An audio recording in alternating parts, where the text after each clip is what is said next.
This is Rhonda Brooks, and I'm at Hayworth, Illinois for the 2013 Corn College. I'm talking to Missy Bauer, Associate Field Agronomist, this morning. And we're hearing farmers asking about what is the late silking that's going on now. What's that going to mean for pollination later this season, Missy?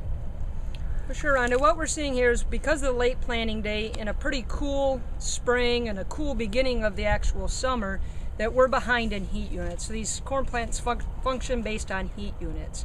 So because we're behind in heat units, coupled with the late planting dates, you can see a lot of this crop here, we don't even have any tassels out yet at this point here in July. In fact, I pulled a whirl out here, and if I take a look at the number of leaves I have until we tassel, I'm still looking at one leaf here, two leaves here, actually 3 more leaves until this tassel is going to come out.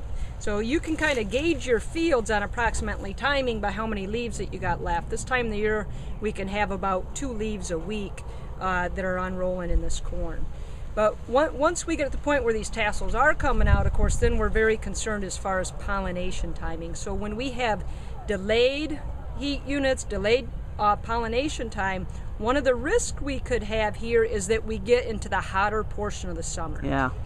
So if we start to pollinate during the hotter portion of the summer, we might get the crop pollinated, but we're at risk for kernel abortion during that blister stage and early milk if we get extreme temperatures.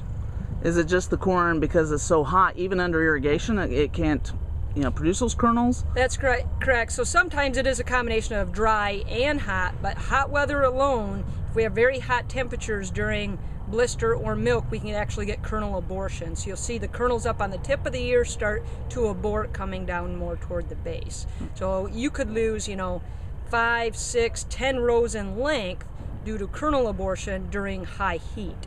So it all depends on what's going to happen with this weather and the later pollination. But because it is going to be later in the summer, we typically do get warmer. Yeah.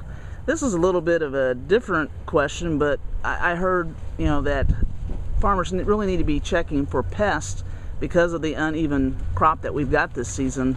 That pollination, the silking is going to be uneven, and pollination may be a little uneven. Can you address that? Yeah, a lot of these fields are what I call kind of rough looking. From the wet spring, depending on what area you're in, we've got a lot of variability in the field. So if you look across your field and you see that all of a sudden you start getting 10%, 20%, and then 30% of the tassels coming out, but they're not all coming out together. Ideally, that field should all tassel within the same day. So if you're seeing that you've got tassels shooting and it's very sporadic, what we need to remember is as those tassels come out, the silks will be coming out right along with it. Once those silks are out, we have things like Japanese beetles and corn rootworm beetles that like to feed on those silks. Well, when those insects are spread across the whole field, we might not see an issue with them. But if they're on 20% of the plants that have tasseled early, well, then they might clip down those silks where we can't get that ear pollinated. Then the next set of silks come out in the field, then they'll move to those, and they'll keep moving to that freshest silk because they're pollen feeders. And all of a sudden, instead of having the bugs spread out across the whole field and doing their clipping, you don't hardly notice. When they're concentrated on groups of plants, it can be pretty devastating. So you really need to be scouting at pollination time to make sure you're not getting silk clippers to prevent pollination.